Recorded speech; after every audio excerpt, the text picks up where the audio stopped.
The first is from Jan A.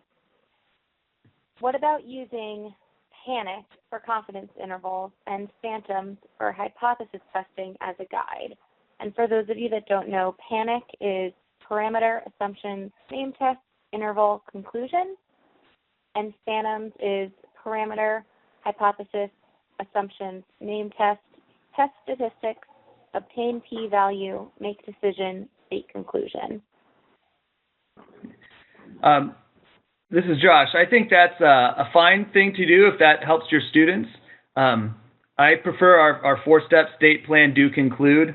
I find that students, when we look at rubrics or scoring guidelines, they find it very reassuring that the four steps I've been teaching them match up with the four steps that are being assessed on the rubric.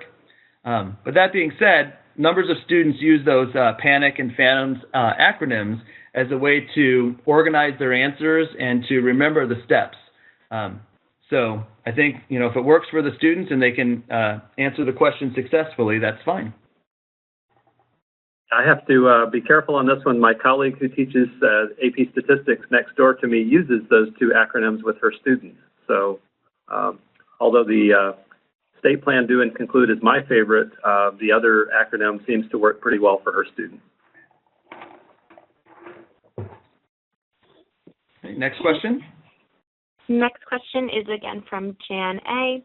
Sometimes in the book, and she's using TPS 3E, the assumptions aren't really met yet.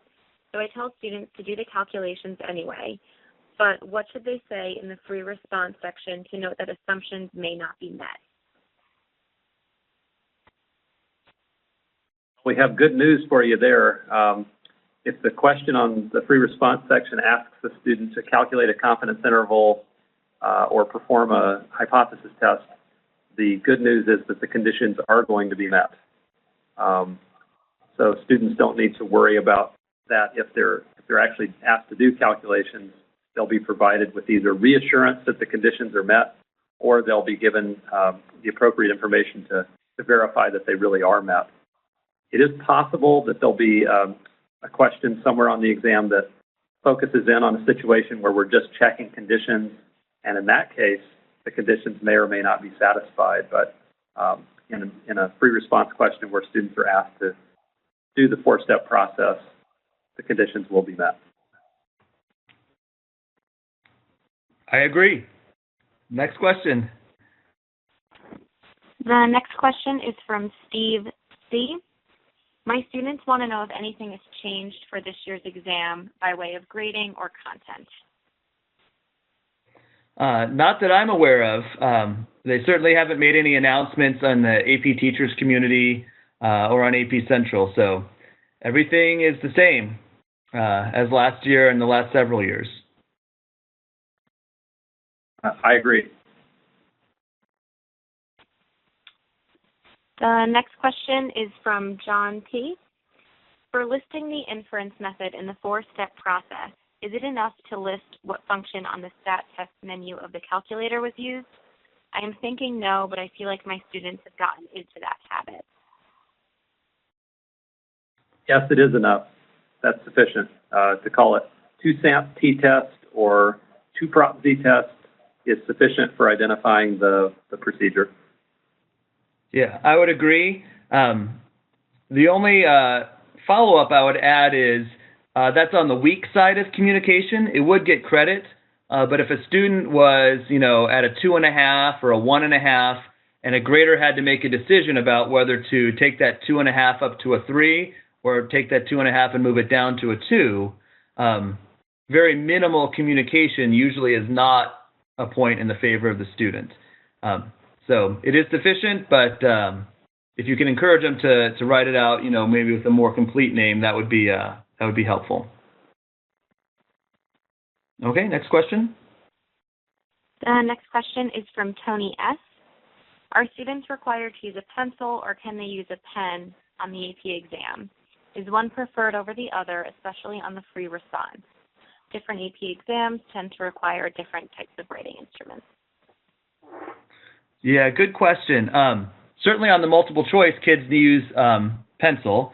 And on the free response, I'm not sure if there's an official requirement, but I'd say 99% of kids are using pencil on the papers that we see. So I'd recommend pencil.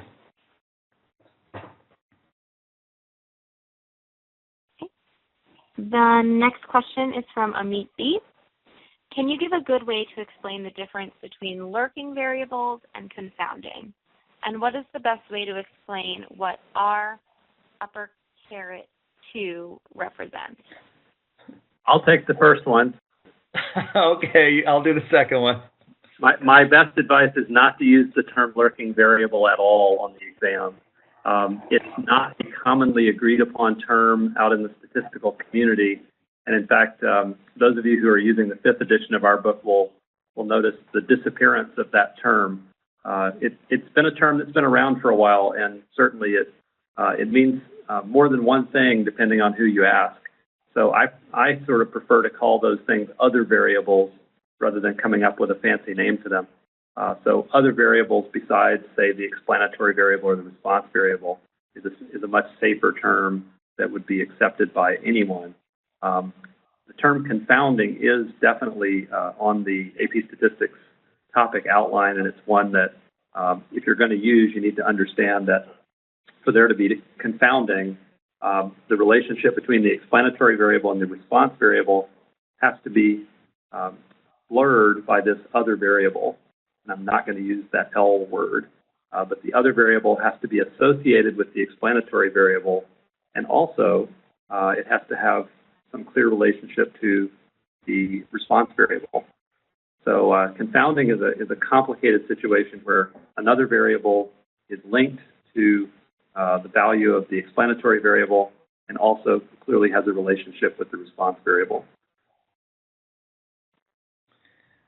So this is Josh now. These are two of the issues, the idea of confounding and the interpretation of R squared, that my students find the hardest, and on the, at the grading, we find that students typically do the weakest. So very valid questions. So R squared is usually arises when we're talking about regression, and basically R squared is trying to answer the question, how much better will my predictions be if I'm allowed to use the X variable along with the least squares regression line compared to not being able to use the X variable. So we have an example now in the 5th edition where we try to predict the price of a used truck based on the number of miles that it's been driven. And so I tell my students, well, suppose you just see a truck driving down the road and you see a for sale sign in the window, but you have no idea how many miles it's been driven. You can still predict how much it would cost. You would just use the average cost of all the used trucks that you have. But that prediction would not be very good. You know that you could make a better prediction if you knew how many miles it had been driven. So you could make a scatter plot then with number of miles on the x-axis and price on the y-axis and fit a least squares regression line and make better predictions. So R squared essentially measures how much smaller the sum of the squared residuals are when you get to use the least squares regression line compared to just using the average value of y. And since it's a percentage, so if R squared is, say, 38%, that means the sum of the squared residuals are 38% smaller when you're using the least squares line compared to just guessing the average value of y. So that's the long explanation that I try to give my students to help them make sense of it. The standard interpretation that you'll hear is really just an abbreviated version of that, and they'll say something like 38% of the variability in price is accounted for by the least squares line using x equals miles. And that's basically a statistician's shorthand that often doesn't carry much meaning for students. So I like to make sure they understand the longer explanation or the longer story, but I make sure to expose them to the sort of abbreviated interpretation also, because I've seen that used in both free response questions and multiple choice questions.